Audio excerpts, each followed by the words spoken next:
കർത്താവിൻ്റെ അതിപരിശുദ്ധമായ നാമം വാഴ്ത്തപ്പെടുമാറാകട്ടെ. ഈ നല്ല പ്രഭാതത്തിങ്കൽ എല്ലാവർക്കും സ്നേഹം നിറഞ്ഞ വന്ദനത്തെ അറിയിക്കുകയാണ്. നിങ്ങളെല്ലാവരും സന്തോഷത്തോടുകൂടെ എഴുന്നേറ്റ് ദൈവത്തെ മഹത്വപ്പെടുത്തുവാൻ കർത്താവ് സഹായിക്കട്ടെ. ഈ സന്ദേശം നിങ്ങളുടെ ജീവിതത്തിൽ അനുഗ്രഹമാണ് എന്ന് ഞാൻ വിശ്വസിക്കുന്നു. അനേകരുടെ പ്രോത്സാഹനം, അനേകരുടെ വാക്കുകൾ എന്നെ ബലപ്പെടുത്തുകയും ഈ സന്ദേശങ്ങൾ പങ്കുവെക്കുവാൻ എന്നെ പ്രാപ്തനാക്കുകയും ചെയ്യുന്നു. തുടർന്ന് നിങ്ങൾ ഈ സന്ദേശങ്ങൾ കേൾക്കുകയും മറ്റുള്ളവരിലേക്ക് പങ്കുവെക്കുകയും ചെയ്യണമെന്ന് കർത്താവായ യേശുക്രിസ്തുവിൻ്റെ നാമത്തിൽ ഞാൻ നിങ്ങളെ ഓർമ്മപ്പെടുത്തുകയാണ്. ദൈവം നിങ്ങളെ ധാരാളമായി സഹായിക്കട്ടെ. ഈ ദിവസം നിങ്ങൾക്ക് അനുഗ്രഹമായി തീരട്ടെ. നിങ്ങളുടെ ജീവിതം ധന്യമാകട്ടെ. നിങ്ങളുടെ ജീവിതത്തിൻ്റെ ചെറുതും വലുതുമായ ആവശ്യങ്ങൾ നമുക്കൊന്നിച്ച് പ്രാർത്ഥിക്കാം. നിങ്ങളുടെ പ്രാർത്ഥനാ വിഷയങ്ങൾ അറിയിക്കുക. എൻ്റെ ഫോൺ നമ്പറിൽ നിങ്ങൾ അറിയിച്ചാൽ നിങ്ങൾക്ക് വേണ്ടി പ്രത്യേകം പ്രാർത്ഥിക്കുന്നതായിരിക്കും. ദൈവത്തിന് സ്തോത്രം. ഇന്ന് രാവിലെ സമയത്ത് കർത്താവായ യേശുക്രിസ്തുവിൽ ആശ്രയിച്ചുകൊണ്ട് പത്രോസിൻ്റെ ജീവിതയാത്രയിൽ തന്നിൽ കൂടെ ദൈവം ചെയ്ത അനേക അത്ഭുതങ്ങൾ, അതിൽ ദൈവത്തിന് സ്തോത്രം, ഒരു തളർവാദ രോഗിയായി എഴുന്നേൽക്കാൻ കഴിയാതെ കിടക്കയിൽ തന്നെ കിടക്കുന്ന ഒരു മനുഷ്യനെ എഴുന്നേൽപ്പിക്കുന്ന ഒരു സംഭവം വേദപുസ്തകത്തിൽ രേഖപ്പെടുത്തിയിട്ടുണ്ട്. അപ്പോസ്തല പ്രവൃത്തിയിലാണ്, ചരിത്ര പുസ്തകമായ അപ്പോസ്തല പ്രവൃത്തിയിലെ ഈ ചരിത്രം രേഖപ്പെടുത്തിയത് ഒരു സംഭവം. വേദപുസ്തകത്തിലെ ഓരോ കാര്യങ്ങളും വ്യക്തമായ സംഭവങ്ങളെ വരച്ചു കാണിച്ചിരിക്കുന്നതാണ്. അല്ലാതെ ഇത് എന്തെങ്കിലും ഒരു രീതിയിൽ ഒരു പൊട്ടൻകഥ എഴുതി വെച്ചേക്കുന്ന കാര്യമല്ല. സംഭവിച്ച കാര്യങ്ങൾ അതേപടി രേഖപ്പെടുത്തിയിരിക്കുന്നതാണ്. അതുകൊണ്ട് ഈ തിരുവെഴുത്തിനകത്ത് ഉണ്ടാകുന്ന ആ പരിശുദ്ധാത്മാവിൻ്റെ ദിവ്യമായ സാന്നിധ്യം നമ്മുടെ ജീവിതത്തിൽ നമുക്കും അത് വിടുതലായി മാറുവാൻ ഇടയായിത്തീരും. നിങ്ങളുടെ ആത്മാർത്ഥമായ ശ്രദ്ധ ഇതിനകത്തുണ്ടാകട്ടെ. അപ്പോസ്തല പ്രവൃത്തി 9-ാം അധ്യായം 32 മുതൽ 35 വരെയുള്ള വാക്യങ്ങളാണ്. പത്രോസ് എല്ലായിടവും സഞ്ചരിക്കുകയിൽ ലുദ്ധിയിൽ പാർക്കുന്ന വിശുദ്ധന്മാരുടെ അടുക്കലും ചെന്നു. അവിടെ പക്ഷവാതം പിടിച്ച് 8 സംവത്സരമായി കിടപ്പിലായിരുന്ന ഐനേയാസ് എന്ന് പേരുള്ള ഒരു മനുഷ്യനെ കണ്ടു. പത്രോസ് അവനോട്, ഐനേയാസേ, യേശു ക്രിസ്തു നിന്നെ സൗഖ്യമാക്കുന്നു, എഴുന്നേറ്റ് താനായി തന്നെ കിടക്ക വിരിച്ചുകൊള്ളുക എന്ന് പറഞ്ഞു. ഉടനെ അവൻ എഴുന്നേറ്റു. ലുദ്ധിയിലും ഷാരോനിലും പാർക്കുന്നവർ എല്ലാവരും അവനെ കണ്ട് കർത്താവിലേക്ക് തിരിഞ്ഞു. കണ്ടോ, 8 വർഷമായി കിടക്കയിൽ നിന്ന് എഴുന്നേൽക്കുവാൻ കഴിയാത്ത നിലയിൽ കിടന്ന ഈ മനുഷ്യൻ്റെ ജീവിതത്തിൽ ഒരു നിമിഷം കൊണ്ട് ഒരു മാറ്റം ദൈവം നൽകുകയാണ്. നമുക്കറിയാം, കർത്താവായ യേശുക്രിസ്തുവിൻ്റെ കാലഘട്ടങ്ങളിൽ 38 വർഷമായി കുളക്കരയിൽ കിടന്ന മനുഷ്യരെ സൗഖ്യമാക്കിയ സംഭവത്തെക്കുറിച്ച് നമ്മൾ ഇതിനു മുമ്പ് ചിന്തിച്ചിരുന്നു. എന്നാൽ യേശുക്രിസ്തുവിൻ്റെ കാലശേഷം തൻ്റെ ശിഷ്യന്മാർ പരിശുദ്ധാത്മാ ശക്തി പ്രാപിച്ചുകൊണ്ട് മുൻപോട്ട് യാത്ര ചെയ്യുമ്പോൾ അവരുടെ യാത്രാവേളയിൽ ഒരുപാട് അത്ഭുതങ്ങൾ നടക്കുവാനിടയായിത്തീർന്നു. പത്രോസ് ആത്മശക്തിയോടെ മുൻപോട്ട് പോകുന്ന സമയത്തിൽ ആദ്യത്തെ അത്ഭുതമെന്ന് പറയുന്നത് 40 വയസ്സുള്ള മുടന്തൻ്റെ നരിയാണി ഉറയ്ക്കുന്ന സംഭവമാണ്. അത് കഴിഞ്ഞ ദിവസം നമ്മൾ ചിന്തിക്കുവാനിടയായിരുന്നു. അതിനുശേഷം ഇങ്ങോട്ട് ദൈവിക അത്ഭുതങ്ങളുടെ ഒരു നിര തന്നെ നമുക്ക് ഈ ചരിത്ര പുസ്തകത്തിൽ കാണുവാനായിട്ട് കഴിയും. അതിൽ ഒരു സംഭവമാണ് നമ്മളിവിടെ വായിച്ചു കേട്ടത്. ദൈവത്തിന് സ്തോത്രം. നോക്കുക, പത്രോസ് എല്ലായിടവും സഞ്ചരിക്കുകയാൽ ലുദ്ധിയിൽ പാർക്കുന്ന വിശുദ്ധന്മാരുടെ അടുക്കൽ ചെന്നു. എല്ലായിടത്തും സഞ്ചരിക്കുന്ന പത്രോസ് ഒരു ദൈവഭക്തനെ സംബന്ധിച്ച് പറഞ്ഞു കഴിഞ്ഞാൽ, ദൈവത്തിന് സ്തോത്രം, ഏതെങ്കിലും ഒരു മേഖലയിൽ മാത്രം ഒതുങ്ങുന്നതല്ല ഒരു ശുശ്രൂഷകൻ്റെ, പ്രാർത്ഥിക്കുന്ന ഒരു ദൈവവൈദ്യൻ്റെ അവൻ ജീവിതം എവിടെയെങ്കിലും ഒരിടത്ത് ഒതുങ്ങുന്നതോ ഒരു കൂട്ടിലടച്ച ആ കിളിയെപ്പോലെ അതിനകത്ത് മാത്രം ഒതുങ്ങുന്നതോ അല്ല പ്രിയപ്പെട്ടവർ നമ്മുടെ കൃഷി ജീവിതം എന്ന് പറയുന്നത്. എല്ലായിടത്തും സഞ്ചരിക്കുക. അതിൻ്റെ ഉദ്ദേശം എന്താണെന്നറിയാവോ? എല്ലായിടത്തും നാം സഞ്ചരിക്കുമ്പോൾ, ഞാൻ പലപ്പോഴും പറയാറുണ്ട്, പരസ്യയോഗങ്ങളൊക്കെ പ്രസംഗിക്കുമ്പോൾ ആരുമില്ലാത്ത ഇടങ്ങളിലൊക്കെ നിന്ന് പ്രസംഗിക്കാറുണ്ട്. അതിൻ്റെയൊക്കെ കാരണമെന്ന് പറയുന്നത് ആ ദേശത്ത് കുടിയിരിക്കുന്ന അരൂപികൾ, ദുഷ്ടാത്മസേന, ദുഷ്ടന്റെ സ്വാധീന വലയം പൊട്ടിക്കുവാൻ സുവിശേഷത്തിന് മാത്രമേ കഴിയത്തുള്ളൂ. സുവിശേഷം എവിടെയെല്ലാം വെളിപ്പെട്ടിട്ടുണ്ടോ അവിടെയെല്ലാം ദൈവപ്രവൃത്തി വെളിപ്പെട്ടിട്ടുണ്ട്. അപ്പോൾ ദൈവമക്കളൊരു കാര്യം മറന്നു പോകണ്ട, നമ്മൾ സഞ്ചരിക്കുമ്പോൾ ദൈവത്തിന് സ്തോത്രം, ആമീൻ, നമ്മൾ പോകുന്ന വഴിയിൽ ദൈവത്തിൻ്റെ മഹത്വവും ദൈവത്തിൻ്റെ ശക്തിയും നമ്മളിൽ നിന്ന് ആമീൻ പുറപ്പെടുകയും, ദൈവത്തിന് സ്തോത്രം, അവിടെയുള്ള അന്ധകാരങ്ങൾക്ക് തകർച്ചകൾ സംഭവിക്കും, അവിടെയുള്ള രോഗികൾ വിടുവിക്കപ്പെടും. നമ്മളിൽ ആത്മാഭിഷേകത്തോടെ ആമീൻ നമ്മുടെ യാത്രകൾ തുടരുകയാണെങ്കിൽ, സ്തോത്രം, അങ്ങനെയാണല്ലോ അപ്പോസ്തലന്മാർ യാത്ര ചെയ്യുമ്പോൾ അവരുടെ നിഴൽ തട്ടി രോഗികൾ സൗഖ്യമായ സംഭവം ഈ ചരിത്ര പുസ്തകമായ അപ്പോസ്തല പ്രവൃത്തിയിൽ രേഖപ്പെടുത്തിയിട്ടുണ്ട്. ദൈവത്തിന് സ്തോത്രം.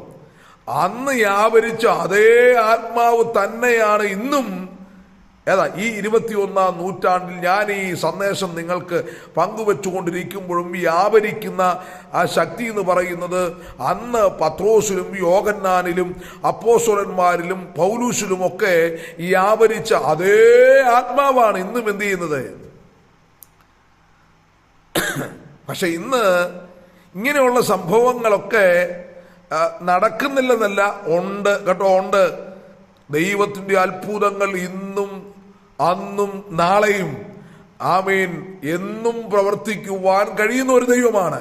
അതുകൊണ്ട് എന്നെ കേൾക്കുന്ന, ശ്രദ്ധിക്കുന്ന, ഈ സന്ദേശം ശ്രവിക്കുന്ന നിങ്ങളുടെ ജീവിതത്തിനകത്ത് ഒരത്ഭുതം നിങ്ങൾ പ്രതീക്ഷിക്കുന്നെങ്കിൽ ആമീൻ അന്ന് പ്രവർത്തിച്ച യേശു ക്രിസ്തുവിൻ്റെ കാലഘട്ടങ്ങളിൽ, ആമീൻ പഴയ നിയമ വിശുദ്ധന്മാരുടെ കാലഘട്ടങ്ങളിൽ, പുതിയ നിയമ അപ്പോസ്തലന്മാരുടെ കാലഘട്ടങ്ങളിൽ പ്രവർത്തിച്ച അതേ ആത്മാവ്, അതേ ദൈവശക്തി, അതേ ദൈവത്തിൻ്റെ കൃപ ഇന്നും നിന്റെ വീടിനകത്ത്, ഇന്നും നിന്റെ സഭയ്ക്കകത്ത്, ഇന്നും നിന്റെ വ്യക്തിപരമായ ജീവിതത്തിൻ്റെ എല്ലാ മേഖലകളിലും പ്രവർത്തിക്കുവാൻ ദൈവം ശക്തനാണ്.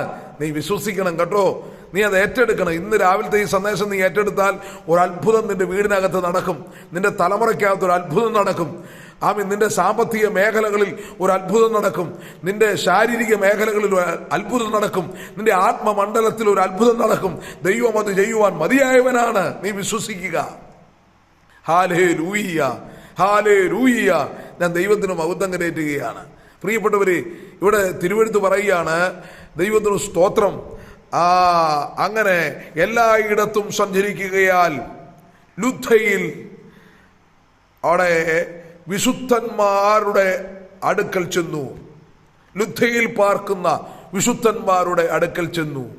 ദൈവത്തിന് സ്തോത്രം. അവിടെ വിശുദ്ധന്മാരെന്ന് പറയുന്ന ഒരു ഗണം അവിടെ ഉണ്ടായിരുന്നു. എന്ന് പറഞ്ഞാൽ അതിൻ്റെ അർത്ഥം വിശുദ്ധന്മാരെന്ന് പറയുന്ന ഒരാളെ ദൈവത്തിന് സ്തോത്രം ആരെങ്കിലും പറഞ്ഞ് വിശുദ്ധന്മാരാക്കുക അല്ല ഇവിടെ ചെയ്തിരിക്കുന്നത്. യേശു ക്രിസ്തുവിൻ്റെ രക്തത്താൽ നിങ്ങൾക്ക് പാപമോചനം ലഭിക്കപ്പെട്ടിട്ടുണ്ടെങ്കിൽ നിങ്ങൾ ആ വിശുദ്ധ പദവിയിലേക്ക് മാറുകയാണ്.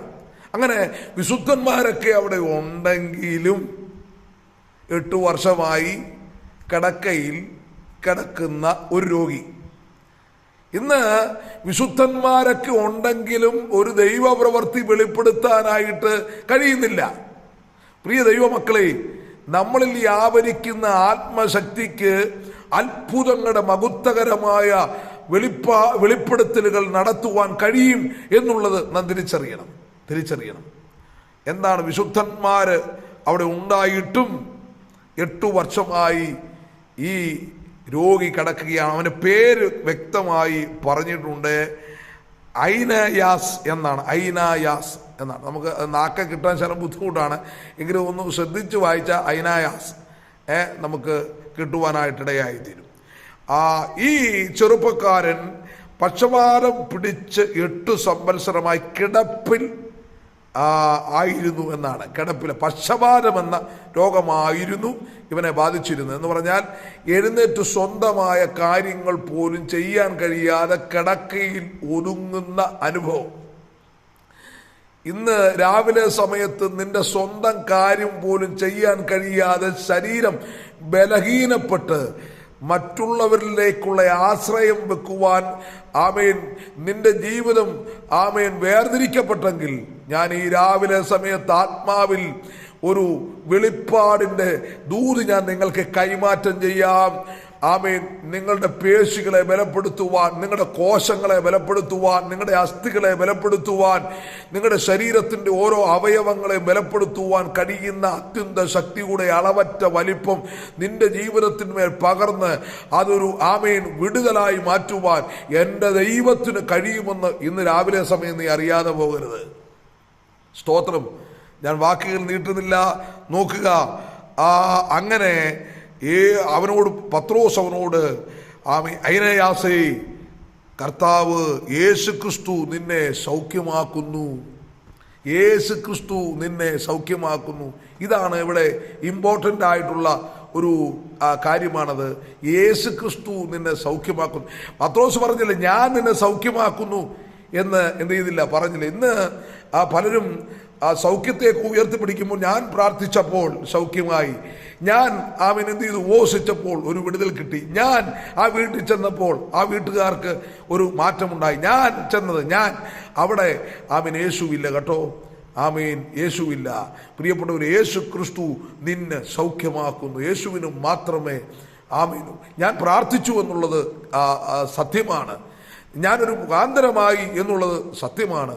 പക്ഷേ ഞാനല്ല അവിടെ എഴുന്നേൽക്കേണ്ടത്. പിന്നെയോ യേശു ക്രിസ്തുവിൻ്റെ സൗഖ്യം എൻ്റെ കയ്യിൽ തന്നുവിട്ടു, ഞാൻ ആ വ്യക്തിയുടെ മേൽ പകരുവാനിടയായി. ഇതാണ് അതിനകത്തെ കാര്യം. പത്രോസ് പറയാണ് യേശു ക്രിസ്തുവിൻ്റെ സൗഖ്യം നിനക്ക് നൽകുകയാണ്, യേശു ക്രിസ്തു നിന്നെ സൗഖ്യമാക്കുകയാണ്. ഇന്ന് രാവിലെ സമയത്ത് രോഗികളായി ശാരീരിക പ്രയാസങ്ങൾ അനുഭവിക്കുന്ന ആരെങ്കിലും എന്നെ ശ്രദ്ധിക്കുന്നെങ്കിൽ ഞാൻ ആത്മാവിൽ പ്രവചനമെന്ന പോലെ നിങ്ങളോട് പറയട്ടെ, യേശു ക്രിസ്തു നിങ്ങളെ സൗഖ്യമാക്കുന്നു. നിങ്ങൾ ഏറ്റുപറഞ്ഞാട്ടെ, യേശു എന്നെ സൗഖ്യമാക്കുന്നു, യേശു എനിക്കൊരു വിടുതൽ നൽകുന്നു, ഞാൻ അത് വിശ്വസിക്കുന്നു.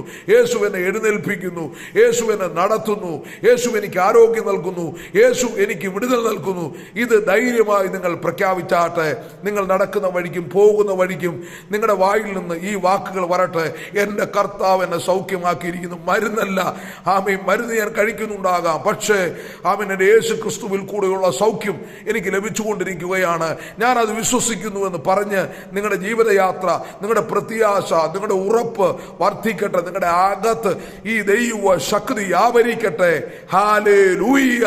യേശുവിന്റെ അധികാരമുള്ള നാമത്തിൽ ഇപ്പോൾ തന്നെ ഈ വചനത്തിന്റെ ദിവ്യമായ ശക്തി ഓരോ വ്യക്തിയിലേക്കും വ്യാപരിക്കപ്പെടട്ടെ. ആത്മാവിൽ ഞാൻ കൽപ്പിക്കുകയാണ്. ഹല്ലേലൂയ. ഞാൻ വാക്കുകളെ വളരെ വേഗത്തിൽ അവസാനിപ്പിക്കട്ടെ. ദൈവത്തിന് യേശു നിന്നെ സൗഖ്യമാക്കുന്നു. ഉടനെ അവൻ എഴുന്നേറ്റു. പ്രിയപ്പെട്ടവരെ, കർത്താവായ യേശു ക്രിസ്തുവിൽ കൂടെ ലഭിക്കപ്പെടുന്ന സൗഖ്യം നീ വിശ്വസിക്കുന്ന പ്രാർത്ഥിക്കുന്ന ഒരു ദൈവ പൈതലിന്റെ മേൽ പതിയല്ല, അവൻ ഉടനെ എഴുന്നേറ്റു. ഹല്ലേലൂയ. അവനെ കണ്ട് കർത്താവിലേക്ക് അനേകര് തിരിയുവാനിടയായി. ആ പ്രദേശത്തുള്ള എല്ലാവരും എന്തു ചെയ്യും? അവനെ കണ്ട് കർത്താവിലേക്ക് തിരിഞ്ഞു. നിന്റെ സൗഖ്യം, നിന്റെ വിടുതൽ മറ്റുള്ളവർക്ക് വിശ്വാസത്തിലേക്ക് വരാനും മറ്റുള്ളവർ ദൈവത്തിങ്കിലേക്ക് തിരിയുവാനും കാരണമായി തീരട്ടെ. നീ സാക്ഷി പറയുക, എഴുന്നേറ്റ് നിൽക്കുക, മറ്റുള്ളവരുടെ മുമ്പിൽ കർത്താവിന്റെ വിടുതലിനെ കുറിച്ച് പങ്കുവെക്കുക. ഒതുങ്ങുവാനല്ല ദൈവം നിന്നെ വിളിച്ചിരിക്കുന്നത്, സൗഖ്യമാക്കിയിരിക്കുന്നത്. നമുക്ക് ദൈവകൃപയിൽ ആശ്രയിക്കാം. ഞാൻ നിങ്ങൾക്ക് വേണ്ടി ഒരു വാക്ക് പ്രാർത്ഥിക്കട്ടെ. ഞങ്ങളുടെ പരിശുദ്ധ കർത്താവേ, ഞങ്ങളുടെ ദൈവമേ, ലുദ്ധയിൽ വെച്ച് ഈ മകന് ലഭിക്കപ്പെട്ട വിടുതൽ പോലെ ഈ സന്ദേശം കേൾക്കുന്ന അനേകരുടെ ജീവിതത്തിൽ വലിയ സൗഖ്യവും വിടുതലും മാറ്റവും ഉണ്ടാകട്ടെ. യേശു ക്രിസ്തു സൗഖ്യമാക്കുന്നത് ദൈവമാകയാൽ ഞങ്ങൾ അങ്ങയെ മഹത്വപ്പെടുത്തുന്നു. കർത്താവേ, നിന്റെ കരങ്ങളിൽ ആമേൻ എല്ലാവരെയും ഏൽപ്പിക്കുകയാണ്. തിരുനാമം മഹത്വമെടുക്കണം യേശു ക്രിസ്തുവിൻ നാമത്തിൽ തന്നെ. ആമേൻ. ശ്രദ്ധിക്കുന്ന കേൾക്കുന്ന മറ്റുള്ളവരിലേക്ക് പങ്കുവെക്കുന്ന എല്ലാവരുടെ മേലും ദൈവാത്മാവ് വലിയ അനുഗ്രഹം പകരട്ടെ. ദൈവം നിങ്ങളെ അനുഗ്രഹിക്കുമാറാകട്ടെ. Praise the Lord.